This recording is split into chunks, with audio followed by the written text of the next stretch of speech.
Welcome to the Cinnaire and MSHDA Annual Asset Management Conference. This year, we have moved to a virtual venue. Stay tuned to hear from Cinnaire and MSHDA Asset Management leadership as they discuss the state of the industry and details on virtual sessions being offered this year.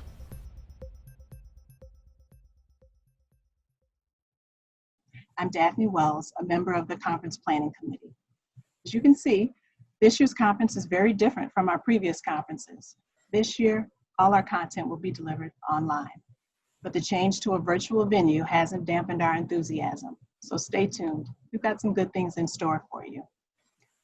A lot has changed in a very short period of time. The overlapping challenges of a pandemic, unprecedented unemployment, and social unrest has profoundly affected all of us. For many, these issues evoke feelings of anger, sadness, and concern about the future.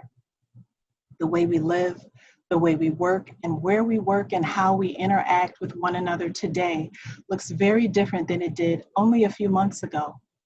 Now more than ever, it's vital we remain focused on our work and its importance to the communities we serve. Having access to the most current information and staying connected to each other is key to continuing that work. And that's why MSHDA and Cinnaire chose to move forward with this year's conference. We're committed to advancing affordable housing and strengthening our communities. One very important way we do that is by supporting you. You are the front lines in affordable housing, and your work is impactful and lasting. So thank you for everything you do for our residents and communities, especially in these challenging times. In addition to a new venue, you'll notice a new face this year, Paul Bursley. Paul is the policy manager for MSHDA's core portfolio. You may be familiar with him through MSHDA's budget or audit seasons. Paul is expanding his role to become more involved in the asset management conference because I'm transitioning to a different role in the authority. And while I'm excited about my new role, I will miss working on the conference and with each of you. I've enjoyed meeting and reconnecting with so many of you throughout the years. It's something I've always looked forward to. Although this is my last year helping to plan the conference, I do hope our paths cross in other ways. You'll meet Paul a little later, but next you'll hear from Mike Witt. Stay safe, everyone. Hi, everybody. I am Mike Witt. I am the VP of Asset Management at Cinnaire. Everybody probably remembers me from being at MSHDA because I was there for 11 and a half years. So Daphne was talking about changes, and one of the things that changed is I left MSHDA at the end of May, and I started at Cinnaire in June. So for anybody who doesn't know that, here you go. So in my role here at Cinnaire, I oversee our special assets and our compliance team. So part of the things that I'm working on are troubled properties, and we're talking today about asset management in troubling times. So one of the big things that we're seeing now in these down economies and all the things that are going on is really cash is king, right? So everything that we're talking about, we're kind of looking at things from a cash basis again. I know it's kind of a simple thing to say, but realistically, at the end of the day, if you don't have cash, you're not going to be able to pay your bills, and then bad things happen when you can't pay your bills. People are always accustomed to doing things in a certain way, right? Our business is pretty much rinse and repeat. So we bring people in, show them the units, certify them, lease it, and that's just what we do. Once the pandemic hit, we had to change everything that we thought we knew what we were doing and had to just change it all on its head, right? I mean, we don't have people going into the office anymore. We're not seeing residents as regularly as we were. Research looked totally different. You don't have to sign things. MSHDA's not doing physical inspections, right? So who would have thought you never would see MSHDA not doing physical inspections for a 6-month period of time. But it's just, we got to get used to some of these things. So things are a little bit different, but at the end of the day, they are all the same. We're still leasing to folks, renting affordable units, and doing what we do best. One of the big things that we've seen here at Cinnaire is business is still being done, which is a great thing. I think communication is the key to how we're being able to succeed, and it's going to be the key going forward as well. One of the big things that we're seeing and that I've been focusing on is how we're viewing operations. one of the things that we've seen in our quarterly reporting the last couple of quarters has been the accounts receivable.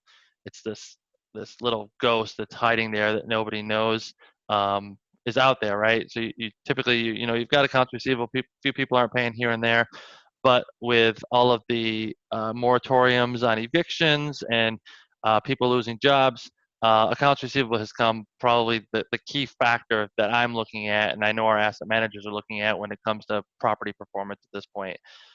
You could be showing accrual accounting great, like you got cash flow, you're killing it. But then you go look at that AR thing and find that half of your residents aren't actually paying their rent, and then you wonder why you can't pay your bills. So, it's the sneaky thing that we're really keying in on, and we're really making sure that our asset managers are honing in on this. Is what is that account receivable balance? How old is it? What are we doing about it, and how can we work with our residents to reduce that down?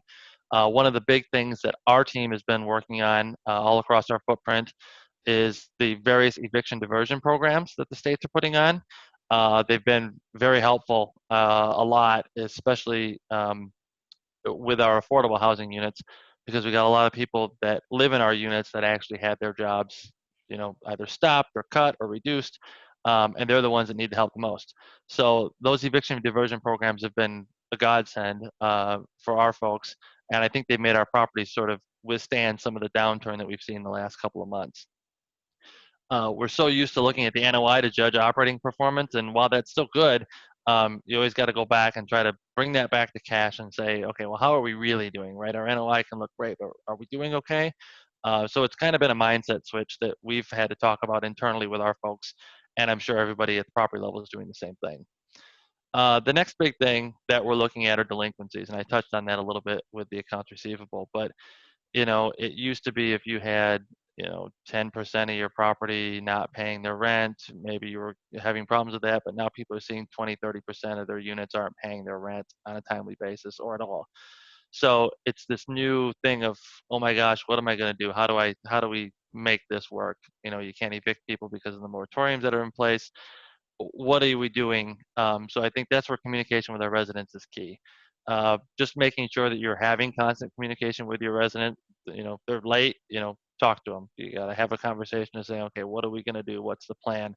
How are we going to overcome, residents not being able to afford to pay their rent in a situation where you also can't evict them? So we know it's tough, especially for property management companies. The boots on the ground folks they've got the toughest job, I think, of everybody. But it's just something that I know from our shop, we're paying attention to that more and more than I think than what we used to.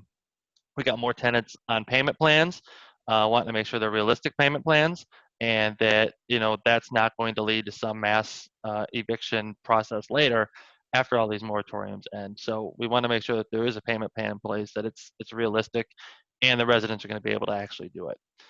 Um, you know, Contact with the residents is key at this point. We've just really got to make sure that we're working with our residents, talking to them, and doing what's best for the residents, and while keeping in mind that the property still has to survive.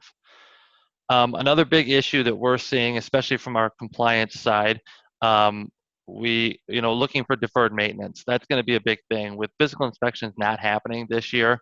I know our shop is not doing physical inspections this year on any of our LIHTC deals. We have just started doing some on some debt product that we have. So we've got a small sample size of units that we're testing out, doing physical inspections on to see what that looks like in the COVID environment.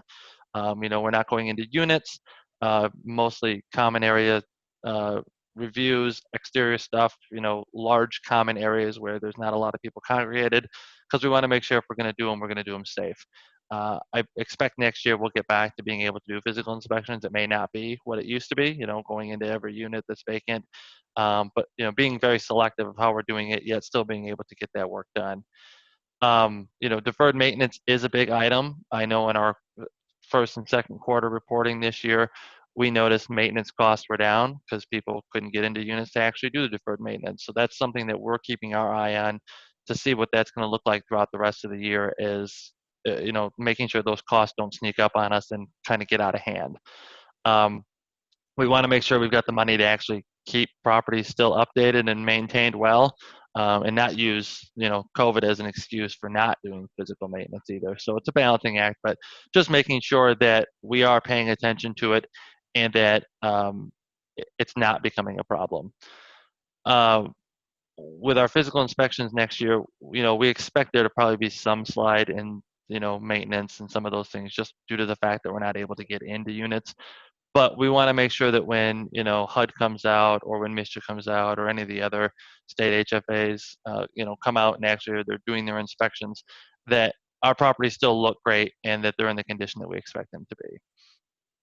Our Hey, last Mike, thing, yeah. Mike, I got to cut you off. You're out of time. All right, well, I'll turn it over to Josh. He can talk about what we're doing at Cinnaire on the other side. Thanks, Mike. So hello, everyone. My name is Josh Sheen, the other Vice President of Asset Management for Cinnaire. And I'd like to thank the conference committee for all the time they put in for pulling this together. It's going to look different this year, but I thought Daphne summarized it really well. We're all very excited about finding new ways to share information with you and to grow with you despite all the challenges that we face. We thought about what an asset management conference looked like in a virtual setting, and given everything we're facing today, it was important to think about our current reality, that everything around us is changing. And that change is affecting internal decisions that we're making here at Cinnaire, but it's also affecting external decisions that are happening within our industry. And so from a global pandemic to civil arrest that, within our own backyard, change is happening everywhere. And it's impacting us as individuals, it's impacting our staff, it's impacting our residents. And for all of us, these events are challenging us and changing us both personally and professionally. And so when we think about asset management through change, at Cinnaire, we're doing our best to lean into that change. Change is often hard, but more than not, it creates opportunity. And we believe it's going to be an important factor in the next year and the year beyond that of how we figure out to lead through this change instead of being forced to react to change. At Cinnaire, we've been working on issues of diversity and inclusion for several years. At our core, we believe that being a diverse and equitable workplace is critical to our ability to deliver on our mission of providing healthy and safe communities for the residents that we serve. And as a company, we have a diversity inclusion committee that's pushing hard for the organization to continue to grow and do better and do more in this space. We believe this is an important element of what change looks like within our industry in the years ahead. As I'm sure it's no surprise to many of you, externally, the world is changing as well, and that's creating new and more specific demands from our investors. Right now, people are looking at information as the key to trying to manage through change. And the request for information is becoming more detailed and more frequent. I think it's very unlikely that we see this roll back over the next year and potentially 2 years. People will continue to look for new information and more detailed information on a much more frequent basis. At Cinnaire, this is pushing us to really reinvent ourselves and continually to challenge how we do our work. As a result, we're continuing to push technology in our asset management space. So at the site level or with any of your partners, there's been an increase in wanting to know more information on a monthly, if not weekly basis around rent collection, around deferred maintenance, around receivables. I think an important message for us to all understand is that likely is not changing in the near term. And we need to continue to be prepared for those demands going forward and need to start embracing the need to provide that information and figure out how to do it more efficiently into the future. When we think about what's happening on a tax credit side, within the industry specifically, we expect the tax credit market to become even more competitive. For developers, for people competing for points with MSHDA, for management companies, for investors, the stakes are getting higher, and this is going to be an important thing to keep in mind as we consider what it means to be best in class for our partners. So all of us within this tax credit ecosystem are going to continue to face increased demands. And what's going to be important for all of us is to think about how we can perform in a way that sets us apart as being best in class for the partners that we serve. So in closing, I would say that a big part of asset management right now is looking to be a leader in your field. figuring out how to embrace the opportunities that come with change, and figuring out how to set apart yourself and your organization as a leader in this space. So I thank you for taking time to tune in today, and we're very excited about all the information that we're going to be able to deliver to you guys in the days ahead, specific to asset management. So until we have a chance to meet again in person, stay healthy and safe. And I'd like to turn the floor over to MSHDA's Director of Asset Management, Troy Thalen. Thanks, Josh. As Josh said, I'm Troy Thalen, the current Director of Asset Management, having taken over Mike's former role. So I'd like to first kind of take a moment to thank everyone in the affordable housing industry for coming together during these really unprecedented times. I think it's safe to say that staff members at really all levels and in all fields have been impacted. On-site staff has seen their share of challenges, and they've responded by putting their residents first the past several months while working through the pandemic and seemingly countless other challenges. These staff members have shown incredible dedication to their residents by keeping them safe and healthy while taking on stringent cleaning and sanitizing protocols, enforcing strict social distancing guidelines, and restricting entry to non-residents. I know many of these things have been particularly difficult on the residents, but as always, their health and safety has been the #1 priority. Of course, these have also been challenging times for project owners and offsite management staff, but by staying engaged and working through a landscape that's continued to evolve quickly, owners and agents have been able to work together and stabilize their projects through federal programs like the Paycheck Protection Program, in the Eviction Diversion Program that Mike talked about earlier. Their ability to adapt and stay flexible with government agencies like mine have allowed many of our regulatory processes to continue operating efficiently and, really more importantly, to keep people in their homes. The pandemic has had far-reaching effects on all of us, but through dedication to our residents and open communications among us all in the industry, owners, management, and government agencies have come together to keep our residents safe and our projects stable. Of course, due to the pandemic, we've taken a different approach to this year's conference. We decided to pivot to a virtual format so we could still provide a forum so those of us in the industry don't miss out on key programmatic changes and updates. Even though we'd like to be with you in person, the free on-demand sessions will actually expand the accessibility of the content being provided. Not only that, but the virtual format allows us to be more responsive as things continue to evolve. From here, I will hand it off to Paul Bursley. He's the operations manager here in MSHDA's Asset Management Division, and he's going to talk about the schedule and the timing. Thank you. Thank you, Troy. Hi, I'm Paul Bursley, Policy and Operations Manager for MSHDA Asset Management. I typically remain behind the scenes, but I've been with MSHDA for a long time, so my name may be familiar. Speaking of behind the scenes, I would like to take a moment to thank Mary Manuel and Maureen Carden for keeping us organized and on track for producing this virtual asset management conference. There's a lot that's happened behind the scenes, and they helped us get us to where we are today. I'd also like to thank the industry partners for contributing their time and expertise in generating the upcoming virtual sessions you'll see in the next couple of weeks. Our conference sessions will cover the following topic areas. Compliance will be hosted by Intrepid Management. Evictions will be hosted by KMG Prestige. Rent collections hosted by Medallion Management. Virtual leasing will be hosted by Occupancy Solutions. Staff and resident safety will be hosted by Lockwood Management. Deferred maintenance will be hosted by Continental Management.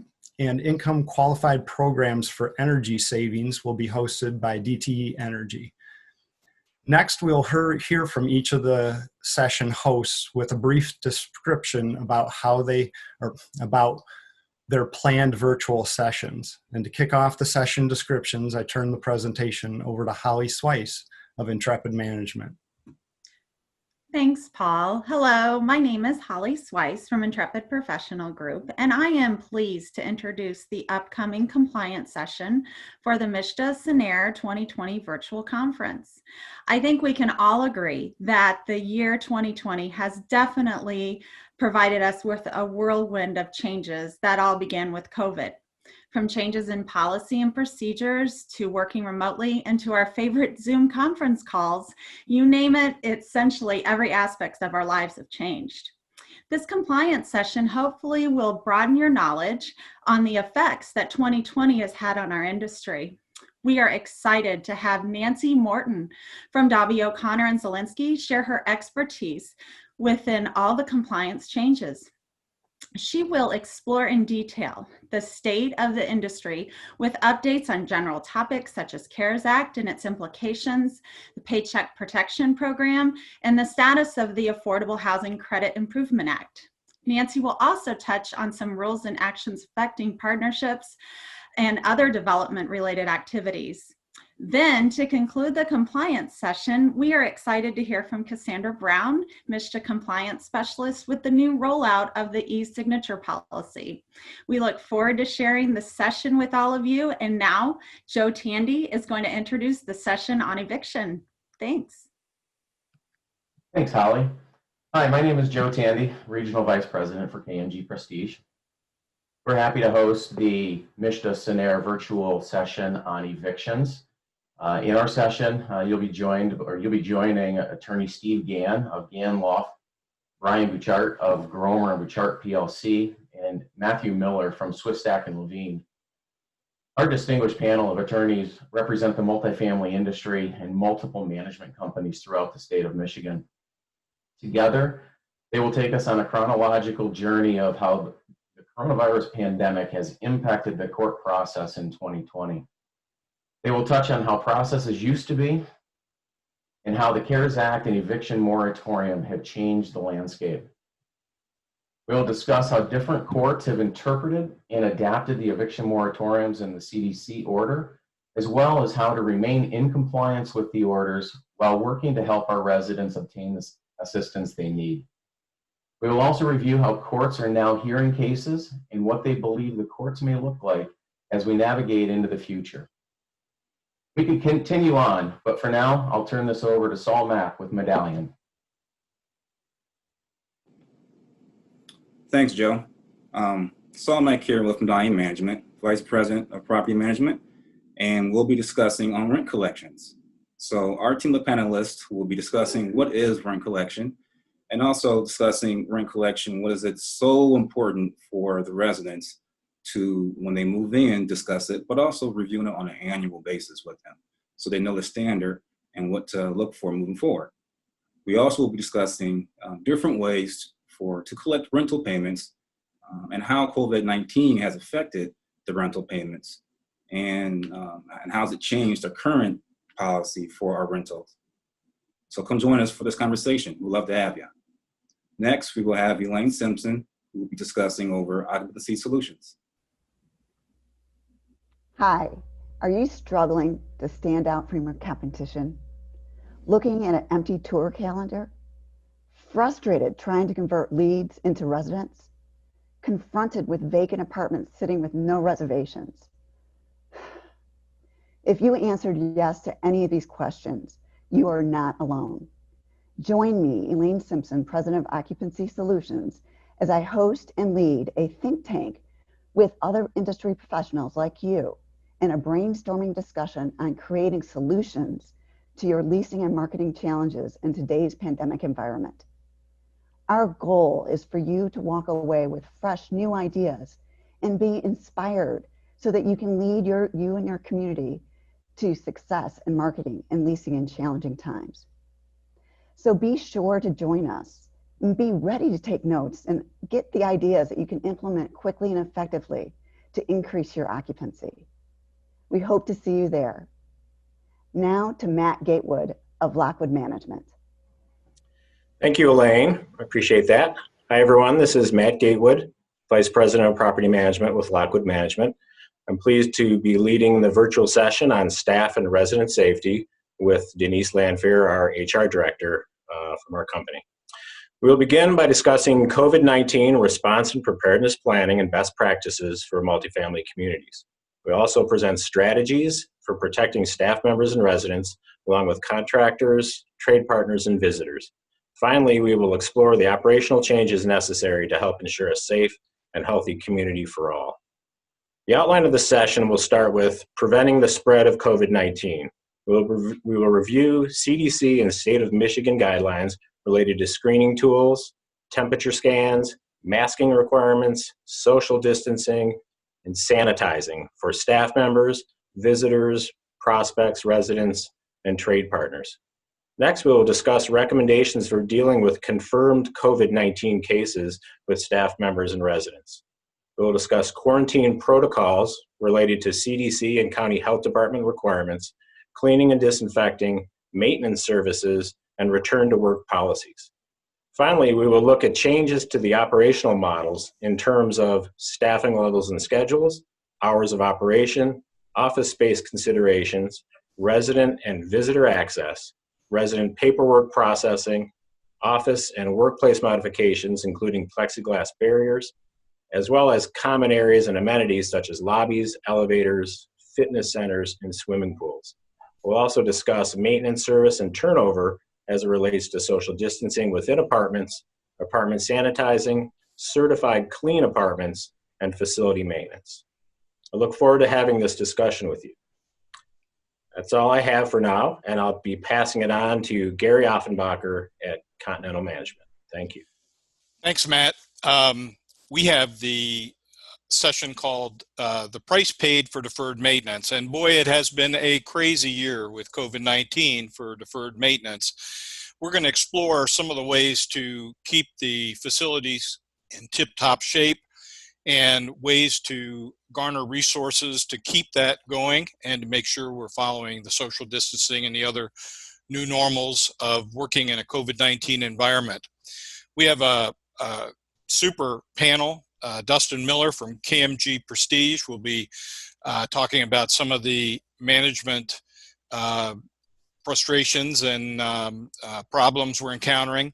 We have Matt Leidick of Continental Construction and the upkeep and the repairs and ongoing renovations that are still going on but also have to be affected by these changes. And then Josh Gina, who will be talking about the importance from the asset management standpoint and how we need to be good communicators and keep the asset in tip-top condition despite the challenges. So we have a lot to cover. We're going to talk about the issues that come with a lack of liquidity. We're going to talk about the renovation and the changes that come with that and how we can stretch the dollars as we need to. We're going to talk about delays in getting rehabs done because we may not be able to pull together the resyndication funds, the capital we need, and that may fall into 2021 or 2022. And we're going to talk about the change in physical value and with lack of maintenance and how important preventative maintenance and keeping the asset in good condition along with inspections and how we do those in this new reality. So we have a lot of areas to cover. And I'm excited about our piece of the session, Continental Management. And next, we're going to have Denise Allard to talk about energy. Thank you, Gary. Hi, I'm Denise Allard from DTE Energy. Pardon me. I'm the program manager for the Income Qualified Multifamily Program. And I want to know the question, do you need to save money and energy at your income qualified apartment? If so, tune into the session titled DTE Multifamily Program Opportunities to learn about the free energy efficiency products we have for your property, as well as auditing services that will help identify what you need to do around your property to save energy, and generous rebates for equipment replacement. Making your property more efficient will help you and your residents use less energy to save money, and there's nothing wrong with that. I'll tell you what equipment we have to install for free, what equipment gets generous rebates for your income qualified property, and how to apply for those rebates. Hopefully you will be able to take advantage of these services. And thank you very much, and we'll hand it back now to Daphne. Right. Thanks, Denise. Again, we're excited about having you for this year's conference, so be on the lookout in the coming weeks for session announcements. Thank you.